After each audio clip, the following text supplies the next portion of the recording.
Good afternoon. Today, the United States of America is changing its relationship with the people of Cuba.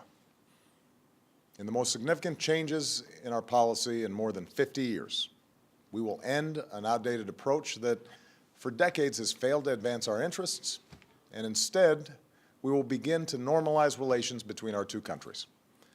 Through these changes, we intend to create more opportunities for the American and Cuban people and begin a new chapter among the nations of the Americas. There's a complicated history between the United States and Cuba. I was born in 1961, just over 2 years after Fidel Castro took power in Cuba, and just a few months after the Bay of Pigs invasion, which tried to overthrow his regime. Over the next several decades, the relationship between our countries played out against the backdrop of the Cold War and America's steadfast opposition to communism. We're separated by just over 90 miles, but year after year, an ideological and economic barrier hardened between our two countries. Meanwhile, the Cuban exile community in the United States made enormous contributions to our country in politics and business, culture, and sports. Like immigrants before, Cubans helped remake America, even as they felt a painful yearning for the land and families they left behind. All of this bound America and Cuba in a unique relationship, at once family and foe. Proudly, the United States has supported democracy and human rights in Cuba through these 5 decades. We've done so primarily through policies that aim to isolate the island, preventing the most basic travel and commerce that Americans can enjoy anyplace else.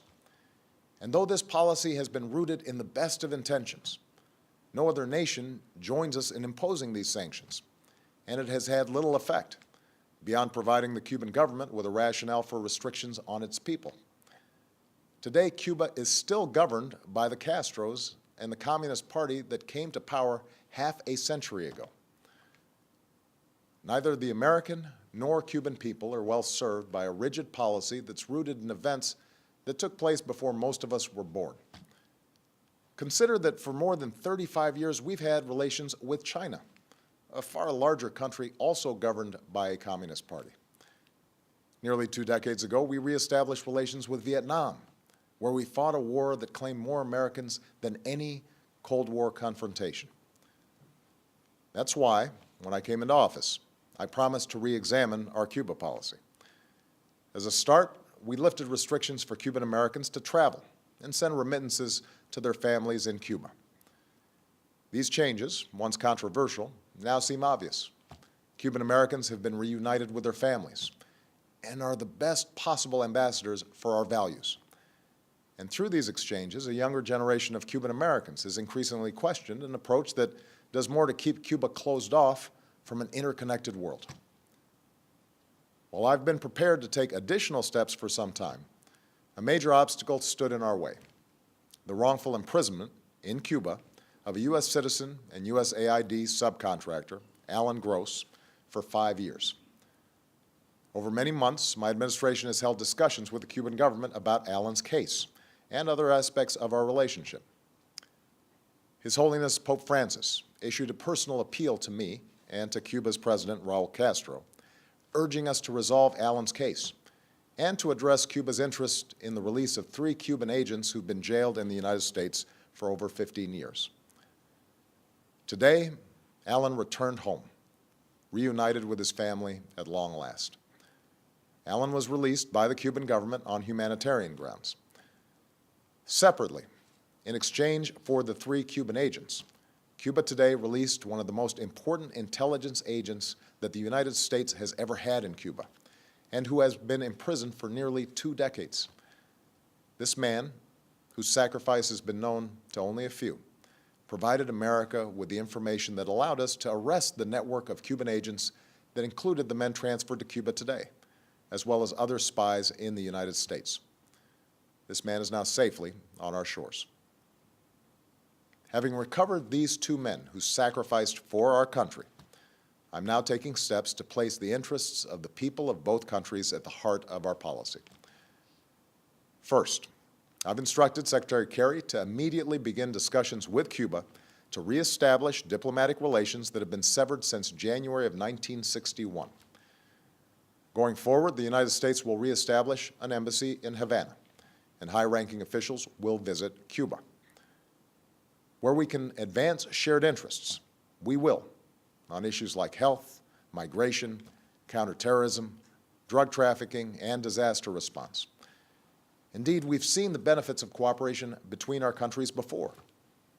It was a Cuban, Carlos Finlay, who discovered that mosquitoes carry yellow fever. His work helped Walter Reed fight it. Cuba has sent hundreds of healthcare workers to Africa to fight Ebola, and I believe American and Cuban healthcare workers should work side by side to stop the spread of this deadly disease. Now, where we disagree, we will raise those differences directly, as we will continue to do on issues related to democracy and human rights in Cuba. But I believe that we can do more to support the Cuban people and promote our values through engagement. After all, these 50 years have shown that isolation has not worked. It's time for a new approach. Second, I've instructed Secretary Kerry to review Cuba's designation as a state sponsor of terrorism. This review will be guided by the facts and the law. Terrorism has changed in the last several decades. At a time when we are focused on threats from al-Qaeda to ISIL, a nation that meets our conditions and renounces the use of terrorism should not face this sanction. Third, we are taking steps to increase travel, commerce, and the flow of information to and from Cuba. This is fundamentally about freedom and openness, and also expresses my belief in the power of people-to-people engagement. With the changes I'm announcing today, it will be easier for Americans to travel to Cuba, and Americans will be able to use American credit and debit cards on the island. Nobody represents America's values better than the American people, and I believe this contact will ultimately do more to empower the Cuban people. I also believe that more resources should be able to reach the Cuban people, so we're significantly increasing the amount of money that can be sent to Cuba and removing limits on remittances that support humanitarian projects, the Cuban people, and the emerging Cuban private sector. I believe that American businesses should not be put at a disadvantage, and that increased commerce is good for Americans and for Cubans. So we will facilitate authorized transactions between the United States and Cuba. U.S. financial institutions will be allowed to open accounts at Cuban financial institutions, and it will be easier for U.S. exporters to sell goods in Cuba. I believe in the free flow of information. Unfortunately, our sanctions on Cuba have denied Cubans access to technology that has empowered individuals around the globe. So I've authorized increased telecommunications connections between the United States and Cuba. Businesses will be able to sell goods that enable Cubans to communicate with the United States and other countries. These are the steps that I can take as president to change this policy. The embargo that's been imposed for decades is now codified in legislation. As these changes unfold, I look forward to engaging Congress in an honest and serious debate about lifting the embargo. Yesterday, I spoke with Raul Castro to finalize Alan Gross's release and the exchange of prisoners, and to describe how we will move forward. I made clear my strong belief that Cuban society is constrained by restrictions on its citizens. In addition to the return of Alan Gross and the release of our intelligence agent, we welcome Cuba's decision to release a substantial number of prisoners whose cases were directly raised with the Cuban government by my team. We welcome Cuba's decision to provide more access to the Internet for its citizens and to continue increasing engagement with international institutions like the United Nations and the International Committee of the Red Cross that promote universal values. But I'm under no illusion about the continued barriers to freedom that remain for ordinary Cubans. The United States believes that no Cuban should face harassment or arrest or beatings simply because they're exercising a universal right to have their voices heard. And we will continue to support civil society there. While Cuba has made reforms to gradually open up its economy, we continue to believe that Cuban workers should be free to form unions, just as their citizens should be free to participate in the political process. Moreover, given Cuba's history, I expect it will continue to pursue foreign policies that will at times be sharply at odds with American interests. I do not expect the changes I'm announcing today to bring about a transformation of Cuban society overnight. But I am convinced that through a policy of engagement, we can more effectively stand up for our values and help the Cuban people help themselves as they move into the 21st century. To those who oppose the steps I'm announcing today, let me say that I respect your passion and share your commitment to liberty and democracy. The question is how we uphold that commitment. I do not believe we can keep doing the same thing for over 5 decades and expect a different result. Moreover, it does not serve America's interests or the Cuban people to try to push Cuba towards collapse. Even if that worked, and it hasn't for 50 years, we know from hard-earned experience that countries are more likely to enjoy lasting transformation if their people are not subjected to chaos. We are calling on Cuba to unleash the potential of 11 million Cubans by ending unnecessary restrictions on their political, social, and economic activities. In that spirit, we should not allow U.S. sanctions to add to the burden of Cuban citizens that we seek to help. To the Cuban people, America extends a hand of friendship. Some of you have looked to us as a source of hope, and we will continue to shine a light of freedom. Others have seen us as a former colonizer, intent on controlling your future. Jose Marti once said, "Liberty is the right of every man to be honest." Today, I'm being honest with you. We can never erase the history between us, but we believe that you should be empowered to live with dignity and self-determination. Cubans have a saying about daily life. No es fácil. It's not easy. Today, the United States wants to be a partner in making the lives of ordinary Cubans a little bit easier, more free, more prosperous. To those who have supported these measures, I thank you for being partners in our efforts. In particular, I want to thank His Holiness Pope Francis, whose moral example shows us the importance of pursuing the world as it should be, rather than simply settling for the world as it is.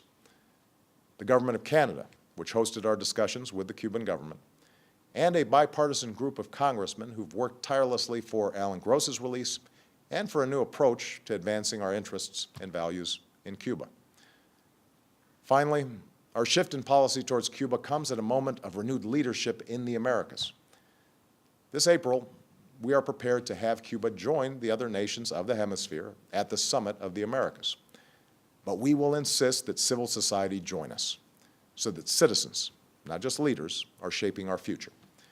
And I call on all my fellow leaders to give meaning to the commitment to democracy and human rights at the heart of the Inter-American Charter. Let us leave behind the legacy of both colonization and communism, the tyranny of drug cartels, dictators, and sham elections. A future of greater peace, security, and democratic development is possible if we work together, not to maintain power, not to secure vested interests, but instead to advance the dreams of our citizens. My fellow Americans, the city of Miami is only 200 miles or so from Havana. Countless thousands of Cubans have come to Miami on planes and makeshift rafts, some with little but the shirt on their back and hope in their hearts. Today, Miami is often referred to as the capital of Latin America, but it is also a profoundly American city, a place that reminds us that ideals matter more than the color of our skin or the circumstances of our birth, a demonstration of what the Cuban people can achieve and the openness of the United States to our family to the south. Todos somos americanos. Change is hard in our own lives and in the lives of nations. And change is even harder when we carry the heavy weight of history on our shoulders. But today we are making these changes because it is the right thing to do. Today America chooses to cut loose the shackles of the past so as to reach for a better future for the Cuban people, for the American people, for our entire hemisphere, and for the world. Thank you. God bless you, and God bless the United States of America.